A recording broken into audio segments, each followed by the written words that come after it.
Hello everyone. Vat Savitri पूजा की आप लोगों को ढेर सारी बधाई। मैंने आज लिया हुआ है पूजा और उसका मतलब एक तरह से व्रत है तो पूजा किया हुआ है। मैंने क्या क्या किया है वो सारी चीज़ें आपको वीडियो के जरिए दिखेगा। तो ये देखिए, मैंने सुबह सुबह उठ के नहा धो के सबसे पहले तो मैंने तैयारी शुरू कर दी। तो मैं क्या क्या बनाती हूँ, जैसे कि खट मिट्ठी बनाती हूँ जो गुड़ वाले बनते हैं वो हो गया। और ऐपन बनाती हूँ जैसे कि चावल के आटा और हल्दी को घोल के। तो ये छोटी-छोटी तैयारियाँ होती हैं। रात में ही 1 दिन पहले मैंने चना को भिगो के रख दिया था, काला चना जो बहुत ज़रूरी होता है। और मीठे वाले गुलगुले मैं बनाती हूँ। तो जैसे कि मैंने सुबह इसको घोल के रख दिया था, आटा और चीनी और इसमें कुछ ड्राई फ्रूट्स और इलायची डाल के, और इसके साथ घी में पूरियाँ। ये 3-4 तरह की जो चीज़ें हैं ना, वो मैं मतलब बनाती हूँ पूजा में। ये मेरे लिए मतलब एक तरह से ज़रूरी है। और जो इसकी तैयारी है, ये देखिए मैंने कैसे किया हुआ है। मतलब मंदिर के साइड में मैंने सब जगह यहाँ पे लगाया हुआ है। जैसे कलश है, उसमें पानी रखा है, उस पे स्वास्तिक बनाना है। और सारी चीज़ें जो छोटी-छोटी चीज़ें होती हैं पूजा से रिलेटेड, वो सारी चीज़ें हैं। श्रृंगार का सारा सामान इसमें होता है, जो चीज़ आप रख सकते हैं वो चीज़। मेन ज़रूरी पंखा होता है, जैसे कि 2 पंखा मैंने लिया हुआ है। एक तो जैसे दान में चला जाता है, और एक पंखा होता है जो पति को वैसे जैसे हवा चलाते हैं ना, हवा देते हैं, वैसे वाला रस्म होता है।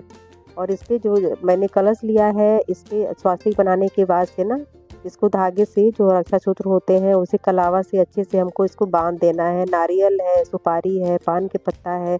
इसमें सीजनल फल होते हैं, जैसे कि कच्चा आम है और तरबूज है। आप कोई भी फल ले सकते हैं जो इस सीजन में होता है।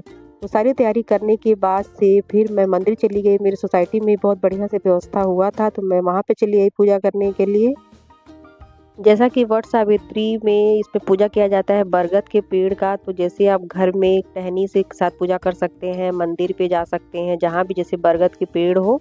तो यहाँ पे बहुत बढ़िया से व्यवस्था किया गया था, बीच में रखा गया था। बहुत सारी लेडीज़ थी, थोड़ा अच्छा भी लगता है अगर ग्रुप में ऐसे पूजा करने को मिल जाता है। तो फिर मैं यहाँ पे आ गई थी, और यहाँ पे जैसे-जैसे सब लोग कर रहे थे वैसे ही साथ में एक तरह से मेरा भी पूजा हो गया।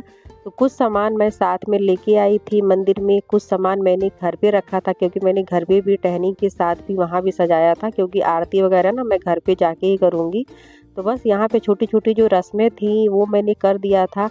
और बहुत अच्छा लगता है इसमें, जब इसमें कलावा से इसमें घूम के ऐसे घेरा लगाते हैं ना और बाँधते हैं, जैसे परिक्रमा करते हैं वैसे वाला।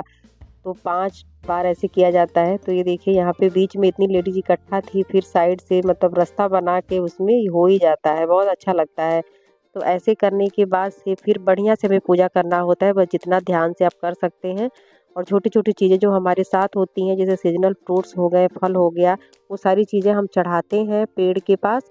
और जैसे काला चना है, गुड़ है, तिल है, चावल है, और जो मैंने पूरियाँ बनाई थी और जो मीठे वाले गुलगुले, वो सारी चीज़ें यहीं पे चढ़ाया जाता है। वो कहते हैं कि वट का जो वृक्ष है वहाँ पे चढ़ाना है, और वहाँ पे पानी भी मतलब देना है, जैसे पानी भी चढ़ाना है। क्योंकि इसमें जितने सारे ऐसे चींटियाँ या जीव-जंतु होते हैं उनके लिए एक तरह से भोजन हो जाता है। तो वो सारी चीज़ें मैंने ये सब चढ़ा के यहीं पे छोड़ दिया था। बाकी का जितने श्रृंगार का सामान है और कुछ फल फ्रूट्स हैं और इसमें मिठाई है, वो सब आप पंडित को दे सकते हैं, पंडित जी को दे सकते हैं। और इसमें नाक से लेके सिंदूर लगाने का भी एक रस्म है। बहुत लोग नहीं लगाते हैं, लेकिन बहुत लोग लगाते भी, मुझे बहुत अच्छा लगता है। तो ऐसे अगर त्योहार पे मिलता है मौका तो मैं ऐसे लगा लेती हूँ पूरा नाक से सिंदूर। फिर देखिए, फिर वहाँ पे जितने लोग थे सब लोग मिल-जुल के एक-दूसरे का ऐसे ही नाक से लेके सिंदूर लगाते हैं।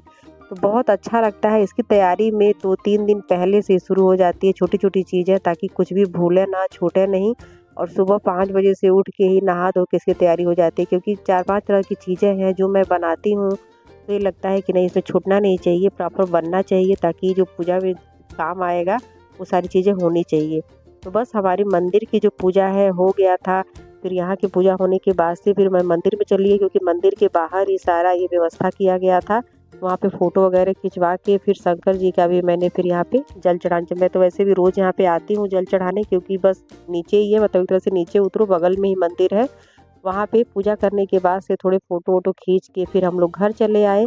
घर पे मैंने टेबल भी वैसे लगाया था बरगद की टहनी के साथ, क्योंकि आरती मुझे घर पे करनी थी। कि वहाँ बहुत भीड़ था तो नहीं हो पाया आरती। तो फिर घर पे आरती करने के बाद से ये देखिए लास्ट में जो ये हो रहा है, पंखा झेला जा रहा है। फिर गर्मी भी बहुत है, तो एसी और पंखा बंद करके ना, जो हाथ वाले पंखे हैं उसी से हमें हवा देनी है।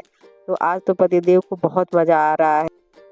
तो हमारी पूजा आज ऐसे संपन्न हुई वट सावित्री की।